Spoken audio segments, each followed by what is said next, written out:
UP നേടുന്നവർ India ഭരിക്കും. ശരിയാണല്ലേ? എല്ലാ തെരഞ്ഞെടുപ്പുകളും അത് തെളിയിച്ചിട്ടുണ്ട്.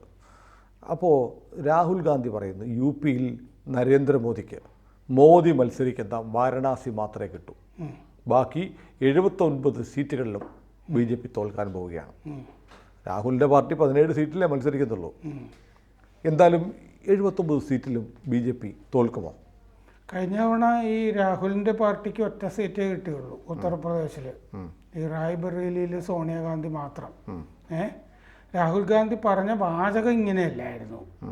മറ്റേ അദ്ദേഹത്തിന് ക്യോട്ടോ മാത്രമേ കിട്ടുകയുള്ളൂ എന്നാണ് പറഞ്ഞത്. ജപ്പാനിലെ മോദി പറഞ്ഞിട്ടുണ്ട് വാരാണസിയെ ഞാൻ ക്യോട്ടോ പോലെയാക്കും. ജപ്പാനിലെ ഏറ്റവും വികസിതമായ ഒരു നഗരമാണ്. അതെ, അതൊരു ദ്വീപിലെ നഗരമാണ്. അവിടുന്നാണ് ചക്രവർത്തിമാരൊക്കെ മുമ്പ് ഭരിച്ചിരുന്നത് 1869 വരെ. ധാരാളം കൊട്ടാരങ്ങൾ, പൂന്തോട്ടങ്ങൾ ഒക്കെയുള്ള ഒരു നഗരമാണ്. അപ്പോൾ അത് മോദി പോയിട്ടുണ്ടാവും, കണ്ടിട്ട് ഇഷ്ടപ്പെട്ടിട്ടുണ്ടാവും. അദ്ദേഹം ശരിയാണല്ലോ, വാരാണസിയെ മാറ്റിക്കൊണ്ടിരിക്കുകയാണല്ലോ. പഴയ വാരാണസി ഒന്നുമല്ലല്ലോ ഇപ്പോൾ. ക്ഷേത്രവും അങ്ങനെയല്ല. അവിടെ ഇനി മാറ്റേണ്ട സാധനങ്ങളൊക്കെ ഇനിയുള്ള കാലത്ത് ഗ്യാൻവാബിയോ അങ്ങനത്തെ കാര്യങ്ങളൊക്കെ. വാരാണസി പ്രധാനപ്പെട്ട സ്ഥലമാണ്. പിന്നെ വാരാണസിയിൽ നിന്ന് വലിയ ദൂരമൊന്നും അയോധ്യയിലേക്ക് ഇല്ലതാണ്. ഒരു ഉപനഗരം പോലെയൊക്കെ. അയോധ്യ തന്നെ ലോകത്തിലെ തന്നെ ഏറ്റവും വലിയ തീർത്ഥാടന കേന്ദ്രങ്ങളിലൊന്നായിട്ട് വരികയാണ്. പിന്നെ ഈ വാരാണസിയിൽ 17,211 വോട്ടായിരുന്നു പണ്ട് മുരളി മനോഹർ ജോഷിക്ക് ഭൂരിപക്ഷം. അത് ഇത്തവണ 5 ലക്ഷം കടക്കുന്നുള്ള കാര്യത്തിലൊന്നും ഒരു സംശയമില്ലല്ലോ. BJP ഇങ്ങനെ വളർന്നുകൊണ്ടിരിക്കുന്നു. അജയ് റായ് എന്ന് പറഞ്ഞ ആളെ, മുമ്പ് SP-യിൽ ഉണ്ടായിരുന്ന ആളെ 3ാമതും സ്ഥാനാർത്ഥിയായിട്ട് നിർത്തിയിരിക്കുന്നു കോൺഗ്രസ്. അവിടെ ഒരു സ്റ്റേച്ചറുള്ള ഒരു സ്ഥാനാർത്ഥിയെ പോലും കോൺഗ്രസ്സിന് നിർത്താൻ പറ്റിയിട്ടില്ല. ആർക്കും മോദി വേണമെങ്കിൽ ജയിച്ചോട്ടെ, ഏതായാലും ജയിക്കും. എന്നാൽ പിന്നെ മുമ്പ് പ്രിയങ്കയെ നിർത്തും എന്ന് പറഞ്ഞൊരു ഭീഷണി ആദ്യം മോദിയിൽ നിന്നപ്പോൾ ഉണ്ടായിരുന്നല്ലോ. പ്രിയങ്ക നിന്നില്ല. ഈ പറയുന്ന കെജ്രിവാൾ പോയി നിന്ന് ദയനീയമായി തോറ്റതാണ് ആദ്യം മോദിയുടെ കൂടെ നിന്നിട്ട്. ഇതൊക്കെയാണ് വാരാണസി. കെജ്രിവാളിന് ഇത്തവണ പോയി നിൽക്കാമായിരുന്നു. ഇത്തവണ നിൽക്കാമായിരുന്നു. ജയിലിൽ നിന്നും മത്സരിക്കാമല്ലോ. ജയിലിൽ നിന്ന് ഇറങ്ങിയപ്പോഴത്തേക്ക് പോയി നോമിനേഷൻ കൊടുത്തിട്ട് ആദ്യത്തെ പ്രാവശ്യത്തെ ഓർമ്മകളുടെ പൊള്ളൽ മാറിയിട്ടുണ്ടാവില്ല. കാരണം ഇത്തവണ എത്ര ഭൂരിപക്ഷത്തിന് തോൽക്കും എന്നുള്ളൊരു സംശയം കാണുമായിരുന്നു. അപ്പോൾ ഉത്തർപ്രദേശിലെ ഇത്തവണയും ഈ റായ്ബറേലിയിൽ പോലും പരിങ്ങലിലാണ് രാഹുൽ ഗാന്ധി. ഇതാണ് വാസ്തവം. എന്താണെന്ന് വെച്ചാൽ 5 നിയമസഭാ മണ്ഡലങ്ങളിൽ 3 2022 നിയമസഭാ തെരഞ്ഞെടുപ്പിൽ കെട്ടിവെച്ച കാശ് പോയി കോൺഗ്രസ്സിന്.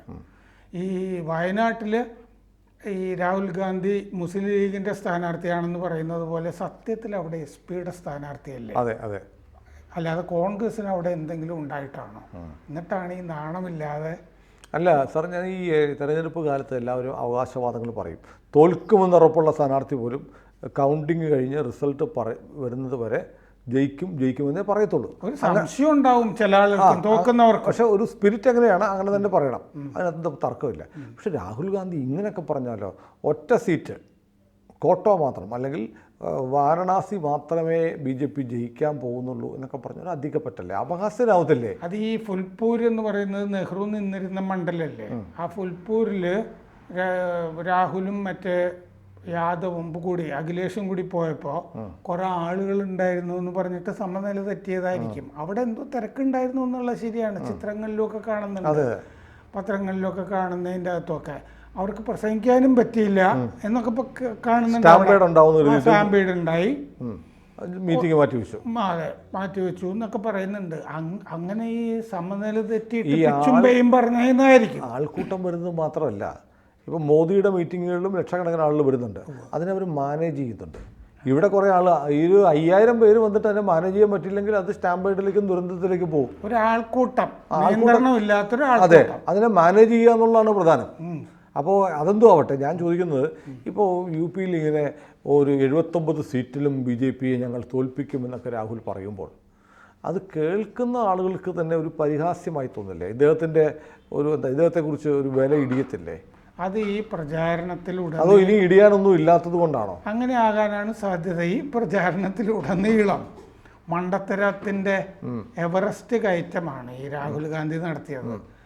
കാരണം ഈ മറ്റേ സംവരണം ഇല്ലേ, ഞങ്ങൾ സ്വത്ത് വിതരണം നടത്തും എന്ന് പറഞ്ഞു തുടങ്ങിയിട്ട് ഈ അജണ്ട നിശ്ചയിക്കുന്ന ഒരു വാചകം പോലും ആ ചെക്കന് പറയാൻ പറ്റിയില്ല ഒരു പ്രചാരണ ചെക്കനോ. പിന്നെ ഇപ്പോഴും കണ്ട ഈ കുട്ടിയെ പോലെയല്ലേ ഇരിക്കുന്നത്. 53 വയസ്സ്, 54 വയസ്സുണ്ട്. 54 വയസ്സ്. ചില ആളുകൾക്ക് ഈ നമുക്ക് ഈ തലച്ചോറിന് വളർച്ചയില്ലാത്തവരെ നമുക്ക് പുറത്ത് കണ്ടാലും തോന്നുമല്ലോ കുട്ടിയാണെന്ന്. അങ്ങനെ ഞാൻ പറഞ്ഞാണ്. ഒരു അജണ്ട നിശ്ചയിക്കുന്ന വാചകം പോലും അയാളുടെ നാവിൽ നിന്ന് വന്നിട്ടില്ല എവിടെയെങ്കിലും. ഈ മോദി പറയുന്നതിനൊക്കെ മറുപടി പറഞ്ഞുകൊണ്ട് ഇങ്ങനെ നടക്കുകയാണ്. പിന്നെ ഈ ഇടയ്ക്ക് പൊട്ടിന് വീര പോലെ ഈ മണ്ടത്തരവും പറഞ്ഞുകൊണ്ടിരിക്കും. ഞാനോടത്ത് പൊട്ടിന് വീര പോലെ പട്ടായ എന്ന് പറയാൻ പോവാന്ന്. ഈ പോകുന്ന സ്ഥലങ്ങളോ അതെവിടെയാണ് പോകുന്നതെന്നൊരു പിടിപാടുമില്ലല്ലോ. ആകെ ഒരു കാമുകിയുടെ വിവരമല്ലേ നമുക്കറിയാവൂ. വെറോണിക്ക ഞാൻ കേട്ടിട്ടുണ്ട്. കേരളത്തിൽ വന്നിട്ടുണ്ടോ കുമരകത്ത് ഒരു ന്യൂ ഇയറിന്? അല്ല, രാഹുൽ ഗാന്ധി കുമരകത്ത് വന്നല്ലേ ഉള്ളൂ. രാജീവ് ഗാന്ധി INS വിക്രാന്ത് എടുത്ത് പുറംകടലിൽ പോയാണ് സോണിയാഗാന്ധിയായിട്ട് ഹണിമൂൺ ആഘോഷിച്ചത്. ഫാമിലി ട്രിപ്പ് പോയില്ലേ, ഓർക്കുന്നില്ലേ? ഇന്ത്യൻ എയർക്രാഫ്റ്റുകാരുമായിട്ട് കടലിൽ പോയി ഹോളിഡേ ആഘോഷിച്ചത്. കാമുകിയല്ല, ഭാര്യയായിട്ട്. ഭാര്യ സോണിയാഗാന്ധിക്ക് ആദ്യം പരിചയം മാധവറാവു സിന്ധ്യയാണെന്നും കേട്ടിട്ടുണ്ട്. സിന്ധ്യയാണ് പരിചയപ്പെടുത്തിയത് രാഹുലിന് ലണ്ടനിൽ വെച്ച് എന്ന് പറയുന്നുണ്ട്. വേറൊന്നും ഉദ്ദേശിച്ച് പറഞ്ഞല്ല, അങ്ങനെ ഒരു വാസ്തവം പറഞ്ഞു. അപ്പോൾ ഈ അവിടുത്തെ അവസ്ഥ എന്താണ്? SP-യുടെ അവസ്ഥ, BSPയുടെ അവസ്ഥ, കോൺഗ്രസിൻ്റെ അവസ്ഥ. ഒരു സീറ്റ് പോലും കാര്യമായിട്ട് ഈ യാദവിൻ്റെ വീട്ടിൽ നിന്ന് തന്നെ 3 പേരെ സ്ഥാനാർത്ഥിയാക്കിയിട്ടുണ്ട്, ഭാര്യ ഉൾപ്പെടെ. ഡിംപിൾ, പിന്നെ രാമേശ്വർ പ്രസാദ് യാദവ് എന്ന് പറഞ്ഞൊരാൾ. ഡിംപിൾ യാദവ്. ഡിംപിൾ കപാടിയ വേറെയാണല്ലോ, അത് സിനിമ നടിയാണ്. ബോബി എന്ന് പറഞ്ഞ സിനിമയിൽ പണ്ട് അഭിനയിച്ചതാണ്, ഞാൻ കണ്ടിട്ടുണ്ട്. അതെ. K. അബ്ബാസ് തിരക്കഥ എഴുതി. അപ്പോൾ ആ കാലത്ത് ഭയങ്കര തിരക്ക്, ഭയങ്കര ഹിറ്റായൊരു സിനിമയായിരുന്നു. പിള്ളേരൊക്കെ ഇടിച്ചു കയറിയുന്ന, കാരണം ഡിംപിൾ കപാടിയ ബിക്കിനിയൊക്കെ ഇട്ട്. അന്ന് ബിക്കിനി തന്നെ വലിയ പുതുമയായിരുന്നു. അപ്പോൾ ഈ ഒറ്റ സീറ്റ് പോലും ഇത്തവണ കിട്ടുമെന്ന് തോന്നുന്നില്ല. കാരണം സഖ്യം ഉണ്ടായിരുന്നു കഴിഞ്ഞ തവണ BSP ഒക്കെ ആയിട്ടൊക്കെ. ഇത്തവണ സഖ്യമില്ലല്ലോ. BSP സ്വന്തമായിട്ട് മത്സരിക്കുക. BSP സ്വന്തമായിട്ട് സ്ഥാനാർത്ഥിയെ അമേഠിയിൽ നിർത്തിയിട്ടുണ്ട്, റായ്ബറേലിയിൽ നിർത്തിയിട്ടുണ്ട്. അപ്നാദൾ വേറെ സ്ഥാനാർത്ഥിയെ നിർത്തിയിട്ടുണ്ട്. കഴിഞ്ഞ തവണ അപ്നാദളുമായിട്ടും സഖ്യം ഉണ്ടായിരുന്നു. അപ്പോൾ ഇത്തവണ SP വേണം ഈ രാഹുൽ ഗാന്ധിയുടെ കാര്യം പോലും നോക്കാൻ. അവിടെ ഒരു പ്രാദേശിക പാർട്ടിയുടെ പ്രാധാന്യം പോലും ഈ കൊച്ചൻ്റെ പാർട്ടിക്കില്ല. ഇതാണ് വാസ്തവം. എന്നിട്ടാണ് ഈ വലിയ ഭൂരിപക്ഷത്തിന് മോദി ലീഡ് ചെയ്യുന്നു. 5 ലക്ഷത്തിൽ കൂടുതൽ ഭൂരിപക്ഷം, 80 സീറ്റിൽ മിനിമം 70 സീറ്റെങ്കിലും കിട്ടും എന്നുള്ള അവസ്ഥയാണ് ഈ ഉത്തർപ്രദേശിൽ. അങ്ങനെയല്ലേ?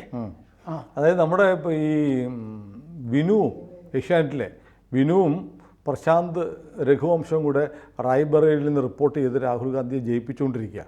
ഞാനിങ്ങനെ ആലോചിക്കുകയാണെ, ഈ അമേധി പോയി, ഇനി റായ്ബറേലി കഴിഞ്ഞ തെരഞ്ഞെടുപ്പ് കാലത്തും അവരെ അവിടെ കണ്ടിരുന്നു. അതെ, റായ്ബറേലിയിലും കൂടെ രാഹുൽ ഇത്തവണ തോറ്റുപോയാൽ, അതിനുള്ള സാധ്യത, തോറ്റുപോയാൽ എന്തായിരിക്കും ഈ കുടുംബത്തിന്റെ രാഷ്ട്രീയ പ്രസക്തി?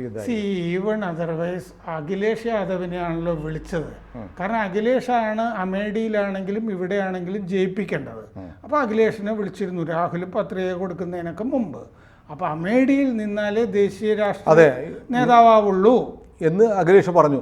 കാരണം ഒരു തവണ തോറ്റതാണല്ലോ, ഇനി അവിടെ ജയിച്ചു കാണിക്കുന്നാണല്ലോ പറഞ്ഞത്. ഈ അമ്മ ജയിച്ച സ്ഥലത്ത് ഇപ്പൊ അമ്മ കൊണ്ടുപോയി പരിചയപ്പെടുത്തുകയാണല്ലോ, ഇവൻ കുഴപ്പമൊന്നും വരത്തില്ല, ഇവനൊന്ന് വോട്ട് ചെയ്തേക്കെന്ന് പറഞ്ഞിട്ടല്ലേ കഴിഞ്ഞ ദിവസം പോലെ അങ്ങനെയാണ് പറഞ്ഞത്.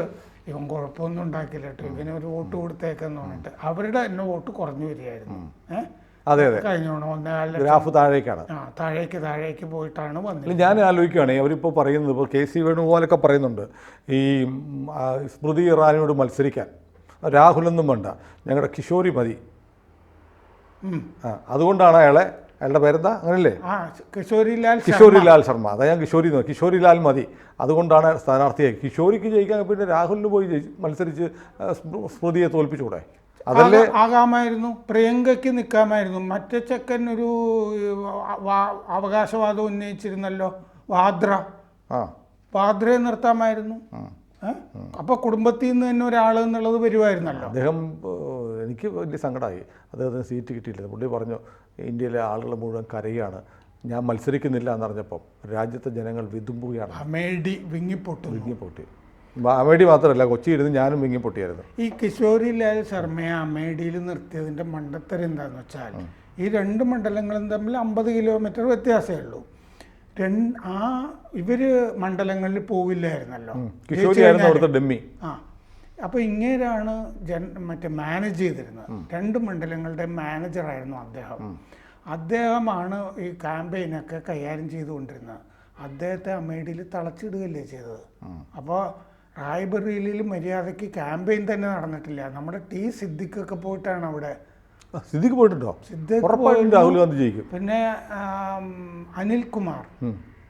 അപ്പോൾ ഉറപ്പായി രാഹുൽ ഗാന്ധി ജയിച്ചു. അപ്പോൾ എനിക്കറിയാം മഹാരാഷ്ട്ര തൂത്തുവാരും, കാരണം രമേശ് ചെന്നിത്തല ഉണ്ട് അവിടെ.